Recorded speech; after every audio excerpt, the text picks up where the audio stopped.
What a week it's been for DSP. I've got a few topics on my mind. In this video, I'm going to talk about him being indecisive, but ultimately deciding to play Metal Gear, his response to depression, and a career low. Chapter markers in the description if you have a preferred topic you'd like to skip to. Thank you for watching.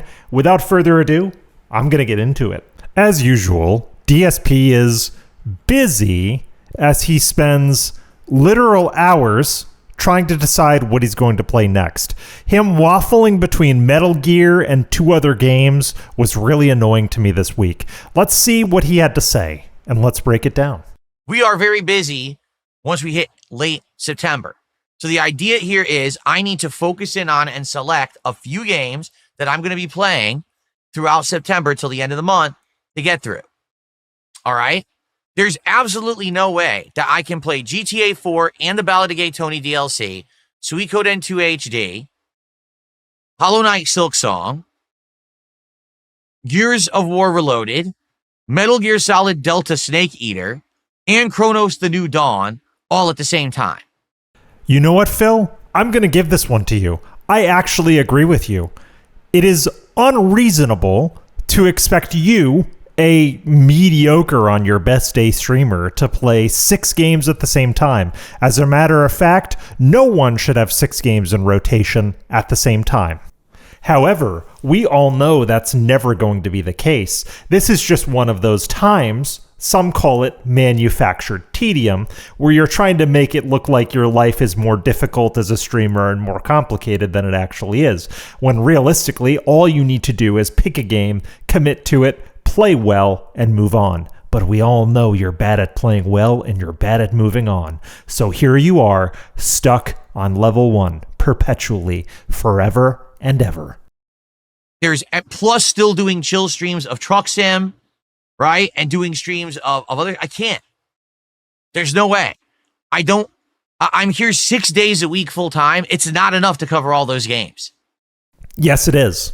Yes, it is. You have enough time to cover, let's say, 2/3 of those games. You might be able to manage 4 games in rotation, not 6. That is, if you killed the podcast, which you won't do, or you took back the podcast, non-podcast days where you waffle around for 30 minutes prior to gameplay. But you have all the time in the world, sir. You just refuse to redeem it, take it back, and do anything useful with it.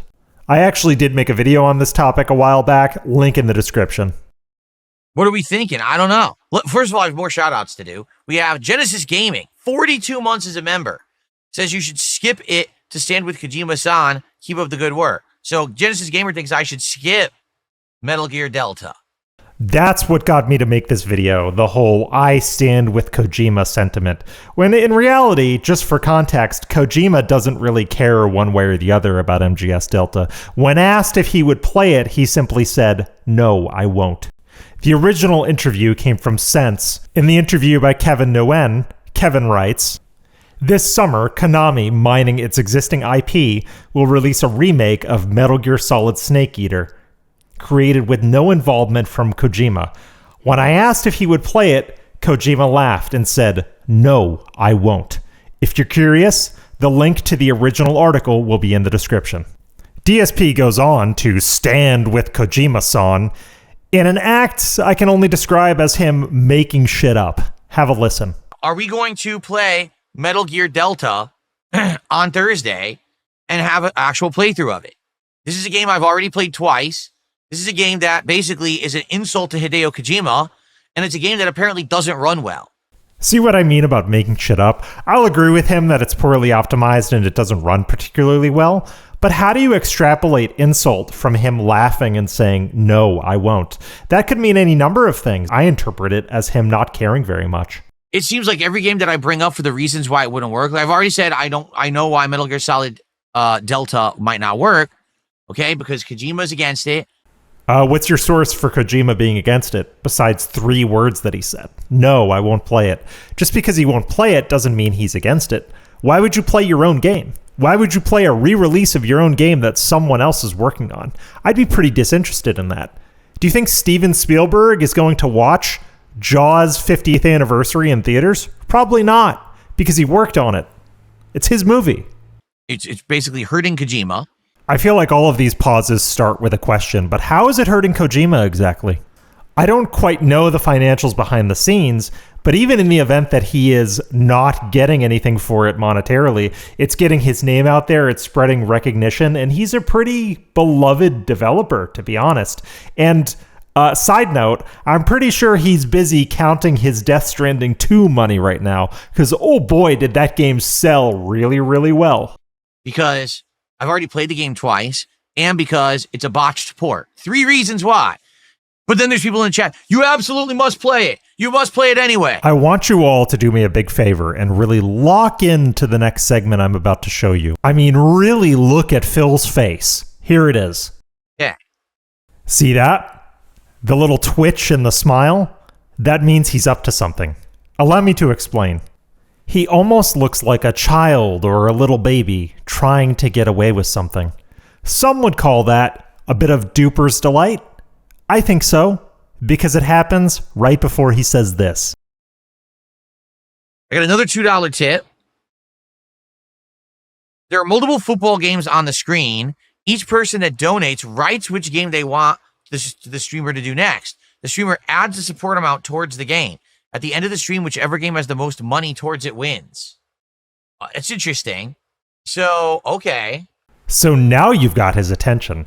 Now that he understands he can monetize the choice, he's on board, and Metal Gear is on the table. No principles, only greed.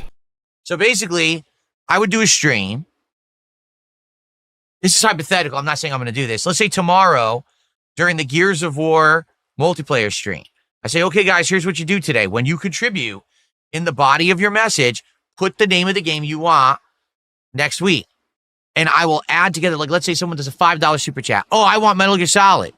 And someone does a $10 tip. Oh, I want Silk Song. And then someone does a 5 sub bomb over on Kick. Oh, I want Chronos. So I start tallying up 3 totals. And then by the end of the stream, whichever game made the most, that's the one I absolutely 100% am playing no matter what. And then maybe the game that's in second place is the game that's the strongest possibility. But then the game that did the least, that's out. Forget it. Yes, that would alienate people who don't donate. You're correct. Or that might alienate people who aren't on that particular stream. That also might alienate people who just particularly can't contribute that day. Which you're perfectly okay with, by the way.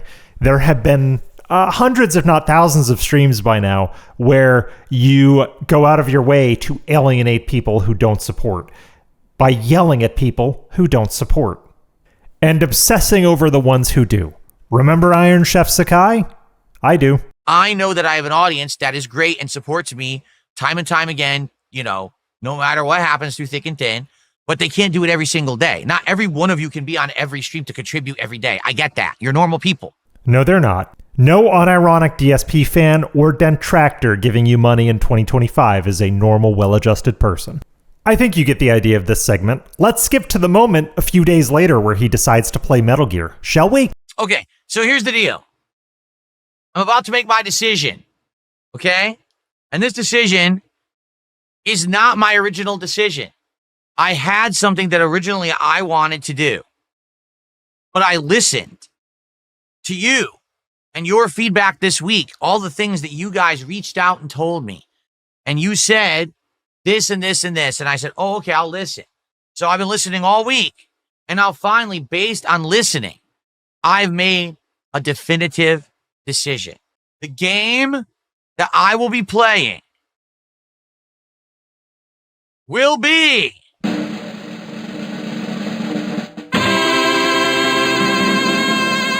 Metal Gear Solid Delta. That's right. After all of that pontification and indecision, he goes back to Metal Gear Solid Delta. Way to jerk your audience around for several days, Phil. That's one of the reasons no one likes you. And I would like to point out that this demonstration of lack of executive function could point to autism, because as you know, all roads with DSP lead to autism with me. Next, I'm going to talk about depression, and this segment is going to be very brief.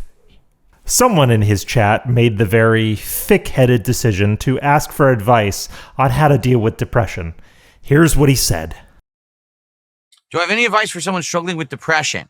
Well, number 1, distract yourself with things you like to do. If you are feeling awful, then do things that will make you not feel awful. I'm going to jump in here and challenge that just a bit. While not entirely bad advice, I think this is reckless coming from DSP. If you think about his history, just what we know, what we've seen, what's one instance in which he did something to make him not feel awful while depressed? Let me help you with a visual aid.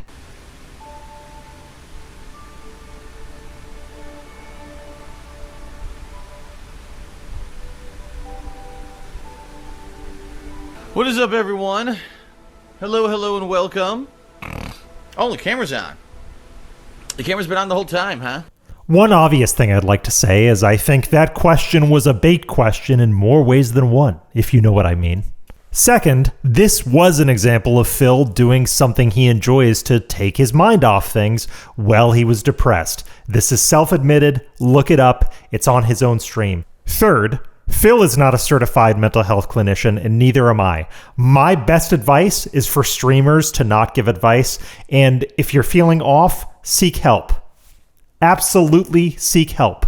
Because the troubling thing with depression is the longer you wait to address the root causes of depression, the harder it is to work yourself out of a negative feedback loop. That's why so many cases of depression at least need intervention, something like talk therapy, because you are not alone, but you also cannot do it yourself. Because the things that make you depressed make it more difficult for you to do the things necessary to address the root cause of the depression. So please do not take the advice of this chowderhead. Seek help. This point brings me nicely into the last thing I wanted to talk about, which is DSP's career low. And in his opinion, it's not what you think it is. Let's have a listen. My career low, honestly, if you want me to be honest about my career low, I actually think this is true. I think my career low was, well, let's think about it.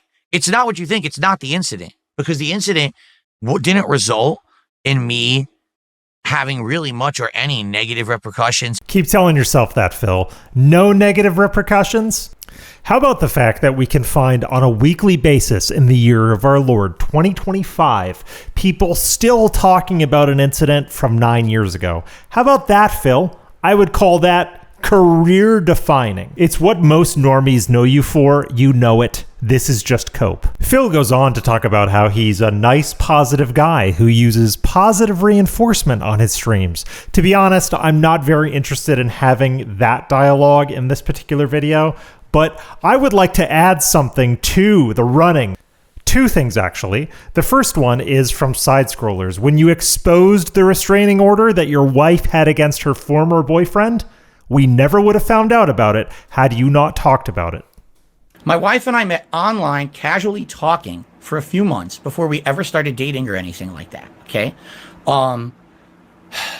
Basically, she was in a really bad place in her life, an abusive relationship. She got out of that relationship, and once she did, then we started talking a little bit more romantically, and then things pursued. People made stuff up and said that I basically stole her from her ex and that he's a victim. It's funny because when you look on the internet, they will find all this public information about me and my personal life. They'll find my bankruptcy. They'll find all these statements. Did you ever find the restraining order that she had against her ex because he was hitting her? As a matter of fact, yes, the restraining order, or rather protective order, was found because of this podcast with Side Scrollers. Had you not mentioned this, Meth Bear would not have been able to file a completely legitimate Freedom of Information Act request, get the records, and go over them. I spoke with him directly, and I confirmed that this was obtained through completely legal means. No ops here. So it was you that exposed that protective order. Not us. No one else. You. I will link it in the description if anyone is interested in taking a look. The second thing I would like to add to the running was either telling the truth or lying about Catherine's cancer diagnosis. That's pretty low in my opinion, because either way, you would have exposed her cancer, if true, to use it as a shield, or you lied about her cancer to also use as a shield. Either one, it's bad. And the snakening arc could be its own video or video series in and of itself. We'll see what happens. That's it for this one. Big ups, everyone. I appreciate you very much. Thank you for watching. Like, comment, subscribe, all of that if you made it this far. See you next time.